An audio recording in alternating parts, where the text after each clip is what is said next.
Waalaikumsalam warahmatullahi wabarakatuh. Terima kasih rekan-rekan awak media yang hadir pada kesempatan kali ini di kantor Lembaga Pembela Hukum Pemerintahan.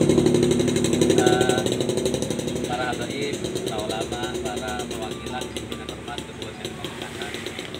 Pada kesempatan kali ini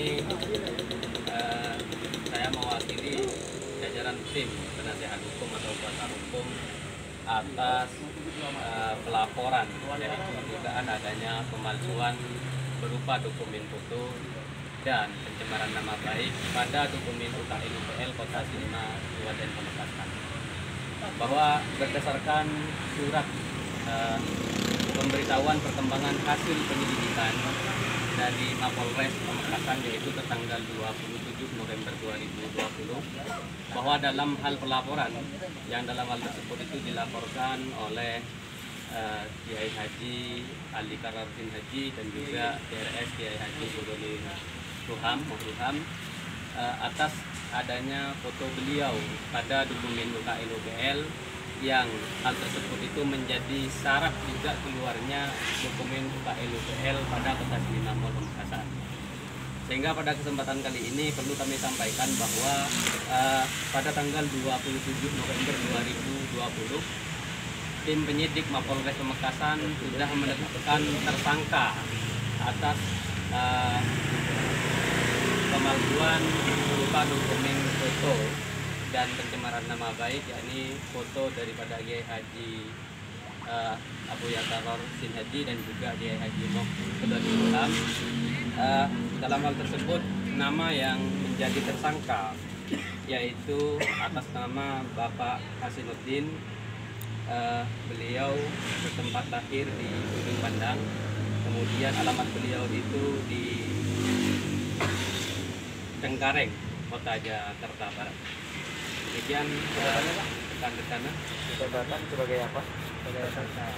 Beliau Pak Hasanuddin ini sebagai tersangka dalam laporan yang dilaporkan dari Abu Haji Haji Kararuddin Haji dan juga Muhammad Sodoli Ruham, yaitu adanya pemalsuan berupa dokumen foto dan pencemaran nama baik. Di KCN sendiri sebagai apa jabatannya? Pak Hasanuddin ini kalau jabatannya secara kami tidak mengetahui jabatannya, mungkin rekan-rekan media bisa nanti menerangkan terhadap ataupun mengkonfirmasi terhadap ya. Yang jelas Pak Hasanuddin ini bagian dari Pemerakasa Kota Silima Pamekasan, dan Pak Hasanuddin ini ada di dalam foto yang dijadikan lampiran pada dokumen UKL UPL. Kenapa hanya satu yang ditetapkan menjadi tersangka, padahal kemarin pelaporannya ada yang menyebutkan hasil penyelidikan dari kepolisian seperti itu. Nah, perkembangan dari penetapan tersangka ini, apakah masih ada tersangka lain dan semacamnya, tergantung daripada perkembangan penyidikan dari pihak kepolisian. Tersangkanya sejauh ini masih ada di kediamannya? Dalam hal ini, sebagaimana di SP 2HP yang kami terima, bahwa pihak kepolisian ini sudah melakukan pemanggilan terhadap tersangka tersebut, kemudian akan dilakukan pemeriksaan sebagai tersangka, dan setelah itu dilakukan pemberkasan dan pelimpahan tahap 1 terhadap jaksa penuntut umum, yakni jaksa Selatan. Setelah adanya penetapan tersangka ini, apa langkah selanjutnya akan dilakukan oleh Anda? Kami bersama para ulama, kemudian para habaib dan juga pimpinan ormas tetap akan konsisten mengawal ini sampai tuntas. Jadi sampai ada ketetapan hukum yang mengikat. Sementara karena ada temuan hukum yang jelas secara kepastian hukum melanggar hukum, yang kami tanyakan status KJN sendiri apa masih bisa beroperasi selama proses hukum masih belum tuntas benar? Ya, baik. Dalam hal ini saya sampaikan proses hukum yang sudah kita lakukan. Pertama, sebelum melakukan pelaporan itu adalah melakukan yang namanya somasi terhadap pihak bupati. Cuman sampai hari ini sampai dilakukan pelaporan, bupati itu tidak tidak menanggapi, kemudian tidak mau melakukan penutupan terhadap KJN. Dan perlu diketahui bahwa UKL UPL pada dokumen di Kota Sinema Mall tersebut itu merupakan izin prinsip, sehingga menyebabkan izin-izin yang lainnya itu keluar.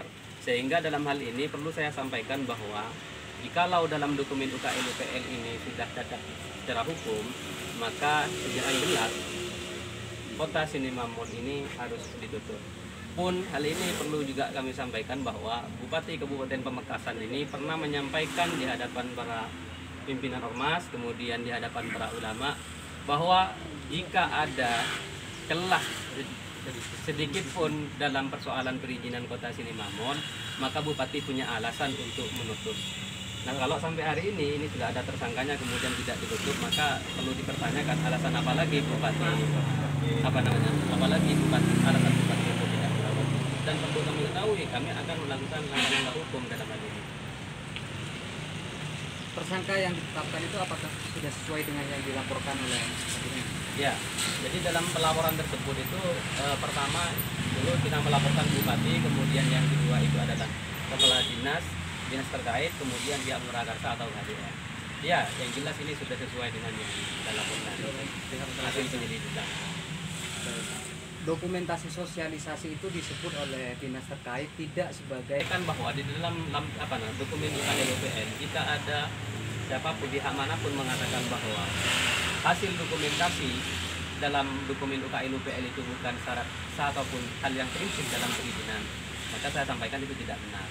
Karena di dalam dokumen UKL UPL dari tim verifikasi itu sudah jelas secara tertulis ada rekomendasinya, seperti dari Kabak Perekonomian, kemudian dari Satpol PP, bahwa dalam hal ini rekomendasinya sebelum UKL UPL keluar itu ada klausul yang menyebutkan lakukan pendekatan sosialisasi terhadap tokoh agama, kemudian tokoh masyarakat di Kabupaten Pamekasan. Kemudian tim verifikasi yang lainnya, salah satu dinas yang lainnya juga memberikan rekomendasi lakukan pendekatan, kemudian tampilkan hasil dokumentasi sosialisasi dengan tokoh agama dan tokoh masyarakat. Sehingga dengan demikian bahwa jika dikatakan foto itu bukan bagian dari syarat perizinan, maka saya katakan itu tidak benar. Karena di klausulnya sudah jelas gitu. Jikalau rekomendasi itu tidak dilaksanakan oleh Murakarta, maka UKL itu tidak. Sudah.